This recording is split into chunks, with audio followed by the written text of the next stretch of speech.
नमस्कार मंडळी, आजच्या स्पर्धात्मक युगात व्यवसाय टिकून राहण्यासाठी लागतं ते योग्य मार्गदर्शन. MEA अर्थात मराठा एंटरप्रेन्योर असोसिएशन प्रत्येक मराठा व्यावसायिकांना तेच मार्गदर्शन देत असते. याही वर्षी MEA एक असा एक्स्पो आयोजित करत आहे ज्यामुळे प्रत्येक मराठा व्यावसायिकाला एक जागतिक ओळख मिळेल, म्हणजेच MEA इंटरनॅशनल बिझनेस एक्स्पो. आणि या एक्स्पोचा अभिमानास्पद भाग म्हणजे आज आपल्यासोबत उपस्थित आहेत विठाई प्लायवूड आणि हार्डवेअरचे संस्थापक मान्य श्री अनिकेत आवारे साहेब. नमस्कार साहेब, स्वागत आहे तुमचं. खरं तर विठाई प्लायवूडची सुरुवात कशी झाली आणि कसा होता पूर्ण बिझनेसचा प्रवास? विठाई प्लायवूडची सुरुवात मॅडम मी म्हणेल की ऍक्सिडेंटल बिझनेस आहे. मी एका फेज मधून बाहेर निघताना मला एका मित्राने सुचवलं की असा बिझनेस आहे आणि तुमचं जे नेटवर्क आहे ते तुमचं या बिझनेसला फायदा होईल, आणि त्यांनी मला सुचवलं की प्लायवूड क्षेत्रामध्ये तुम्ही येऊ शकता. आणि त्यांनी सुचवल्यानंतर मी दुसऱ्याच दिवशी त्याचा निर्णय घेतला आणि या बिझनेसमध्ये पदार्पण केलं. कोणत्या सालापासून आपण हा बिझनेस सुरू मी 2021 पासून हा बिझनेस करतोय. आणि याच्या आधी तुम्हाला काही बिझनेसचं बॅकग्राऊंड होतं का? नाही, बिझनेसचं बॅकग्राऊंड नाही. माझे वडील शेती करतात. आम्ही शेतकरीच कुटुंबातले आहोत. तर मग एक शेतकऱ्याचा मुलगा आता यशस्वी बिझनेस करतोय. तर तुमच्या बिझनेसचं असं वेगळेपण काय आहे सर? बिझनेसचं वेगळेपण म्हणजे काय की आपण कोणाला फसवत नाही आणि क्वालिटी, ट्रान्सपरन्सी, सर्व्हिस हे 3 आमचे महत्वाचे टॉपिक्स आहेत ज्याच्यावर आमचा बिझनेस चांगला चालू आहे. आणि आपण नेमकं काय काय प्रोव्हाइड करतो, काय काय सर्व्हिस आहेत आपल्या? आपलं plywood, hardware, laminate, veneers, interior साठी जे मटेरियल पाहिजे ते आपल्याकडे सर्व आहे आणि आपण ते पूर्ण महाराष्ट्रभर डिलिव्हर करतो. एक तरुण उद्योजक म्हणून तुम्ही इतर उद्योजकांना काय सांगाल? कारण आता बरेचसे तरुण आहेत जे बिझनेस मध्ये येऊ पाहत आहेत, तर कसा करावा बिझनेस? बिझनेस साठी सिंपल गोष्ट आहे की आपण विचार करत राहिलो तो बिझनेस होणार नाहीये, तुम्हाला त्यात पडावं लागणार आहे. आणि मी अचानक पडलो त्यामुळे माझा बिझनेस मला भेटला नाही, तर मी विचारच करत बसलो होतो. त्यामुळे प्रत्येक मराठा तरुणांनी हा विचार करावा की आपल्याला जो बिझनेस करायचा त्याचा लगेच स्टार्ट करावं, त्याची माहिती घ्यावी आणि त्यात उतरावं. बिझनेस हा नेहमी चांगलाच आहे, फक्त तो कोणत्या पद्धतीने करतो याकडे आपण बघितलं पाहिजे. आणि MEA सोबत तुम्ही केव्हापासून आहात किंवा MEA सोबतचा एक्सपिरियन्स कसा आहे?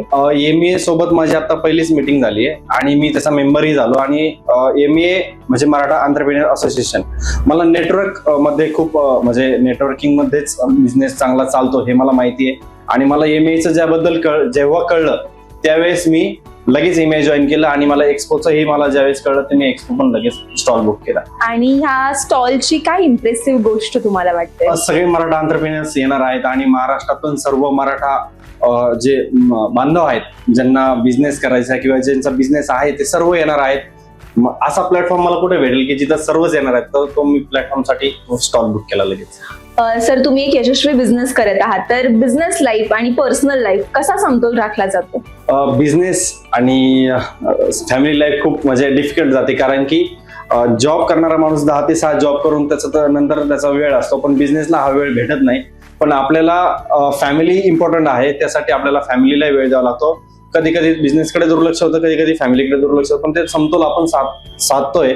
आणि मी एक सोशल वर्कर असल्यामुळे मला सर्वांचंच म्हणजे करावं लागतं, त्यामुळे मी करतो. कारण की बिझनेस हाच आपण अजेंडा ठेवलेला नाही, कारण की आपल्याला फॅमिली पण महत्वाची आहे. सो मी फॅमिलीलाही टाइम देतो. तुम्ही मगाशी बोलला होता की तुम्ही एका शेतकरी कुटुंबातून आला आहात, तर मग ज्यावेळेला तुम्ही बिझनेस करायचा डिसिजन घेतला तर त्यावेळेला घरच्यांचा सपोर्ट होता का किंवा घरच्यांची रिॲक्शन काय होती? ती एक मोठी स्टोरी आहे. मी ज्यावेळेस बिझनेस चालू केला माझ्या घरी माहित नव्हतं. मी डायरेक्टली बिझनेस चालू केला आणि घरच्यांना सांगितलं मी बिझनेस चालू केला. तर मला असं वाटतं माझ्या वडिलांना 2-3 दिवसांनीच ऍडमिट करावं लागलं होतं. तो म्हणजे आपल्या मराठा कुटुंबामध्ये बिझनेसला खूप हे केलं जातं, पण आज ते माझ्यासाठी काही करायला तयार आहे की बिझनेसमध्ये पैसा लावण्यासाठी पण काही करायला तयार आहे, कारण की त्यांना ती ग्रोथ बिझनेसमध्ये दिसली. कारण ज्यावेळेला आपण करून नाही दाखवत त्यावेळेला म्हणजे घरच्यांचा सुद्धा नाही विश्वास बसत, आणि ते तुम्ही करून दाखवलं. कारण रतन टाटा नेहमी म्हणतात की तुम्ही डिसिजन घेतल्यावरती नका विचार करू, जो डिसिजन घेतलाय तर तो डिसिजन कसा योग्य होईल याच्यावरती ठाम राहा. सो नक्कीच खूप चांगली गोष्ट आहे की आज तुमची पूर्ण फॅमिली तुमच्यासोबत आहे. तर या पूर्ण प्रवासामध्ये ज्यावेळेला MEA सोबत तुम्ही आता असोसिएट आहात, तर MEAचा जो हा काही स्टॉल आहे आहे, तर इतर उद्योजकांना तुम्ही काय सांगाल MEA संदर्भात? MEA इंटरनॅशनल बिझनेस एक्सपो यामध्ये मी माझा स्टॉल बुक केलेला आहे. माझा स्टॉल क्रमांक आहे D18 आणि बाकी जे मराठा व्यावसायिक असतील त्यांनाही मी विनंती करतो की आपला स्टॉल या इंटरनॅशनल एक्सपो मध्ये बुक करावा आणि बाकीचे जे बांधवांनी बुक नसेल केला त्यांनी व्यवसायाचं मार्गदर्शन घेण्यासाठी या आपले मराठा बांधव कसा व्यवसाय करतात याकडे पाहिलं पाहिजे आणि आपल्या बिझनेसची सुरुवात केली पाहिजे. धन्यवाद.